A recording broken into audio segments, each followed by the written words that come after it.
So here's what I'm gonna do to close out. I got the clearance from this from Sam. So what I normally do when I close out a set is I sit down off the mic and ask people to join me on stage or wherever their sitting room and kind of sit in a circle and read the last poem. And I'd love to do that here, or at least like as much as possible, like people move forward and let's sit down. I'll try to stay on the. Is Sam here? I'm gonna try to stay on the stage light so that, and I'll try to project so that the live stream people can. But if you're on the live stream and you don't hear this last poem, don't worry, it's not very good. It's gonna be great. It's gonna be so good. It's not gonna be good. I don't even know where the live stream camera is. I keep looking over here, but I can't see anything. That's right. Okay, is it there? The poem is not gonna be good. For you all, the poem is gonna be excellent. All right, let's do it. All right, I'm gonna sit down. Yeah, thank you, Hugh. I'll sit down in this chair. Jump up on stage or wherever there's room, and let's do this. Woo!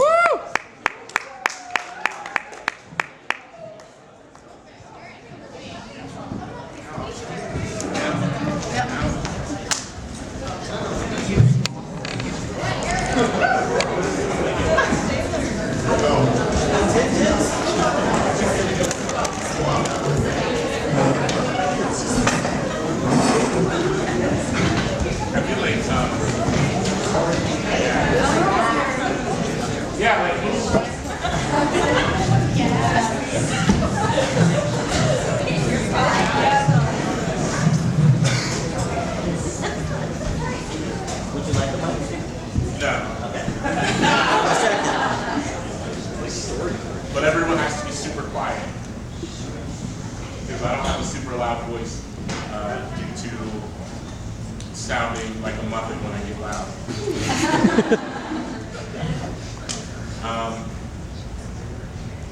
Today has been really, this isn't a poem. Today has been really emotionally overwhelming for me. I come from a place where people don't get to have their stories told. And I come from a place, I mean, we're still in a place where people who look like me don't always get their stories told. And people who don't look like me, who share different identities, get their stories told even less. And so to be in a place where I could write a book full of stories about where I'm from and people who have lived with me and lived in me and through me is incredible, and I never thought that this would be a thing that happened. And so to hold this is really incredible, and I owe Bluther so much for believing in this project and for believing in me as a writer. This is where I believe in my own work. And I owe people who are in this room, like you, and like Jen, and like Kari, and like Haley, and like all these people. I owe them for reading their work and letting me hear their work and pushing me forward in my own art. And so thank you so much, all of you, for listening to me, because this is like a literal dream for me. This is the poem that closes the book. This is about a punk rock venue in Columbus that no longer exists called Little Brothers. They tore it down and put like a Chipotle or some bullshit. And yeah, thank you all for listening. The story of the last punk rock show before the city tore down Little Brothers gets longer every time I tell it. It can stretch itself across the table for hours, depending on what diner the table is inside of, or the pooled money that can be thrown across the table's smooth base, or how much change we have left to romance the jukebox into playing something by someone who is no longer living. In this version, I tell you what you most want to hear. The sky lets a shower of fractured light leak through its teeth and fall onto our arms, still damp with the glitter that a guitarist threw from the front of the stage. In this version, we are not swollen large with grief. We did not stand in the storm on High Street for 2 whole days and wish to drown. We moved because we could. The bitter rain did not split whatever youth we had left. In this version, there are no buildings high enough for a body to fall from and become a memory. A boundless winter grown right in a mother's bones. In this version, I tell you it was always just music. I do not use words like holy or church. I speak plain about the split lip. I speak of how the salt from a French fry, stolen off a pretty girl's plate, fell into its canyon of blood, and I still did not wince. I tell you that I sat in a cold shower at 3 a.m., washed the sweat off of my back with a hard bar of soap, and prayed for no memory of this in the morning. I made room for the grief to sit in nothing more. I name the wounds but do not discuss how they arrived. In this version, everyone we love is still alive. In this version, I say alive and do not mean I touched the face of my friend in a dream. I say alive and mean someone was there to pull me by the shirt when a boy's elbow glanced my face and I did not fight until I wept, calling out a dead boy's name with each swing of a reckless fist. I say alive and a sheet of ice appears in my bedroom. Once, the way we knew summer was over was when the fireflies stopped dancing around our heads, when cicadas carried their songs south and left us to our unforgiving cold, and we went to shows with no coats on, shivering together in a packed line. Every winter, I visit a new grave. Eventually, Ohio will run out of ground. And then what of the bodies? What land has arms large enough to hold us after we are all gone, but still full of so much promise? In this version, we hid packs of cigarettes from our friends and stopped buying lighters.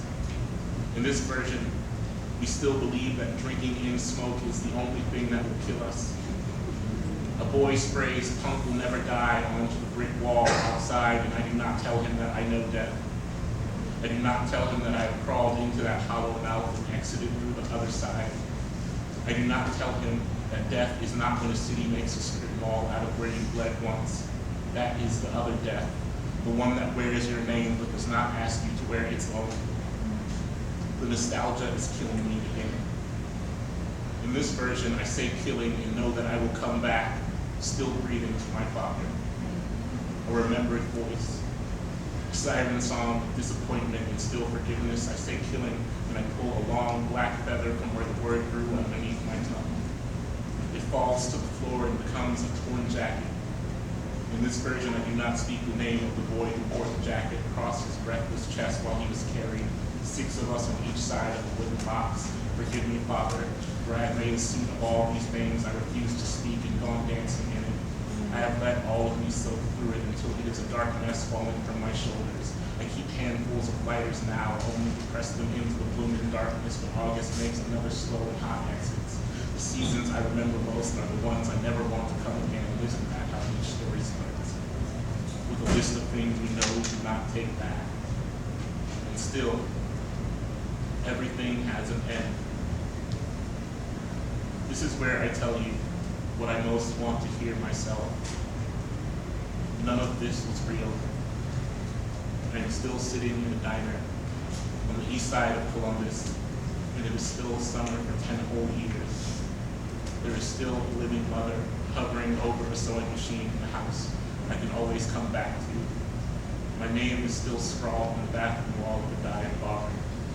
The dive bar is still a dive bar. I am a forest of beginnings. I am never alone. I do not bury. I do not funeral. I can still look into mirrors.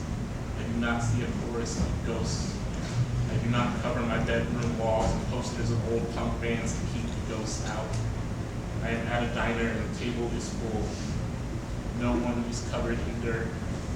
The jukebox is still hungry for the silver that lines our pockets. Kurt Cobain is still singing. I am so happy, because today I found my friends. In this version, we are laughing loud enough to drown out the next line. Kurt sings, "They're in my head," and I feel winter closing in.